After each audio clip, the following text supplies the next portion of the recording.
Justin Leisure.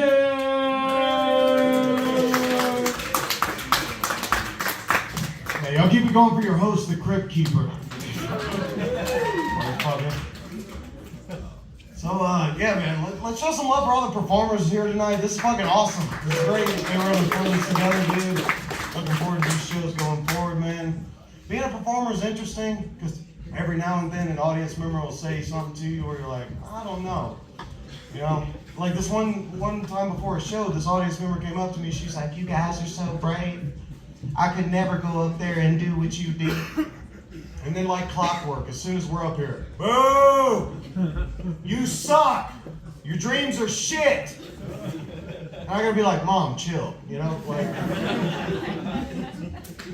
so as a performer, if somebody tells you you're really brave, it's actually a threat. Like, what they're actually saying is they're not brave enough to go through what they're about to put you through. That's all that is. But I definitely get it, especially in performing. People got egos, need to be checked and shit, you know? I just wish we had that same ego checking in our personal lives. Because we all got that one friend that posts on Facebook, every sentence starts with, everybody said I couldn't do it. Success breeds haters. Like, y'all ever call your friend out on that shit? Like, who? Who said you couldn't do it? Like family, teachers, friends. You might not be able to do it. Like, everybody said you couldn't do it? Everybody that knows you best said you couldn't do it? Dude, I'm from Louisiana. I told my family I was going to drive 1,500 miles to tell dick jokes. You know what they told me? All right. Like, nobody said I couldn't do it.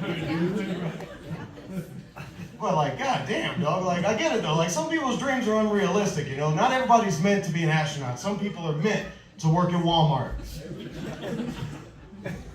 That's right. I fucking work at Walmart. Real recognize real, unspecial. You know what I'm saying? But like, some people got unrealistic dreams. Like, whenever I was a kid, I wanted to be famous for working on tractors. Exactly. You see that fucking silence? Not a favorite tractor mechanic in this bitch. Yeah, go ahead and laugh at my childhood dreams. Yeah. It's fucking bullshit. Everybody stopped caring after John Deere like they should have, you know? But, like you were saying earlier, I'm from the South. I come from a small town, current population 57 people. Checked that recently. So I guess that's technically considered a village by today's standards. So like, growing up in that like community is like, it's hard to get laid, you know? Like, you gotta wait for motherfuckers to break up. That's how that goes. Like, y'all don't know how many flowers I brought to school just for chasing Samantha to work it out. It's a lot of bitterness, you know, a lot of anger, you know, and that's going to hurt for some of y'all to hear, but when new kids came to town, they just kind of got passed around. And that's how we learn to share, you know? Every kid's got to learn some way, right? But weed's been pretty good out here, a little too powerful. Couldn't order pizza. Smoked a bowl. Worst decision in my life, smoking a full fucking bowl before ordering pizza. The guy answered the phone, he's like, Domino's, can I take your order? I was like, yeah, man, I just need a large meat lover's pizza, that'd be all, dude. Large meat lover's pizza. He's like, all right, what's the name on the order? And I was like, Justin. He was like, all right, what's the address for the order? I was like, Justin. And he was like, no, man, I'm asking for the address. I was like, look, man, I don't want no trouble. You have a good day. And I hung up. Your boy went hungry. But yeah, like I said, man, we've been pretty good out here. I actually got into watching Law and Order recently. Like actually watching the episodes, because I grew up half watching it with my grandparents, and they always gave me shit about the horror movies I watch. Like, I got a bone to pick when I'm not, like, how the fuck can you watch Law and Order? Every episode's depressing as shit. Like, every episode's literally just boom, ba ba boom, boom, red, boom, ba ba boom, boom, boom, child abduction,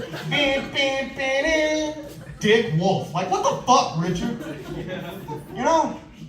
And I'm just saying, I don't even believe that that's his real name. I think he's a gay dude that likes crime thrillers. That's what I think. He's just trying to put the signal out there, you know? Because, like, if you ask me how gay my friend was, I'd say, yo, he is a dick wolf, bro. You know? That's just an apt description. All right. That's the end of that one. You know? Oh, man. But, I've been trying to learn how to fight lately because apparently everybody in Colorado Springs is a career surgeon that knows mixed martial arts for absolutely no reason.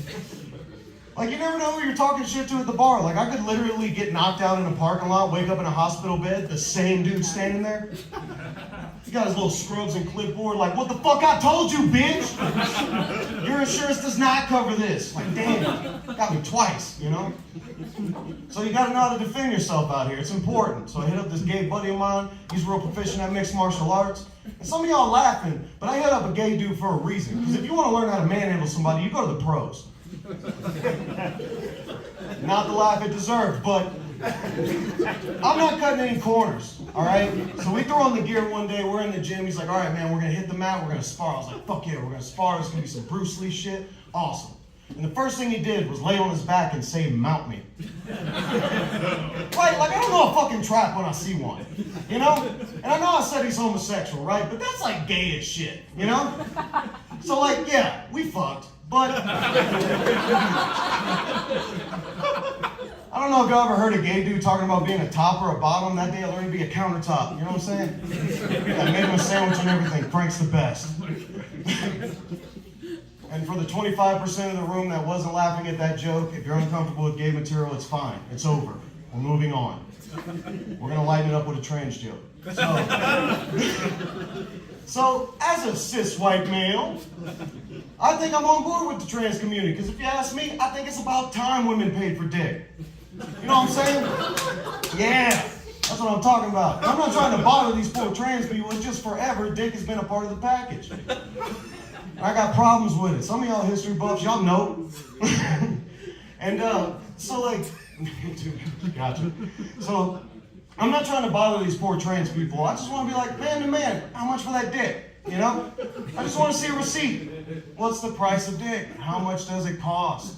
Because I'm not looking to transition, but I am looking for an upgrade. You know what I'm saying? Yeah, dude. And y'all know if I got the choice, I'm going black, down to the knee, put me back in the gym kind of dick. Yeah, man. Just be walking around the showers. Hey, good set, fellas.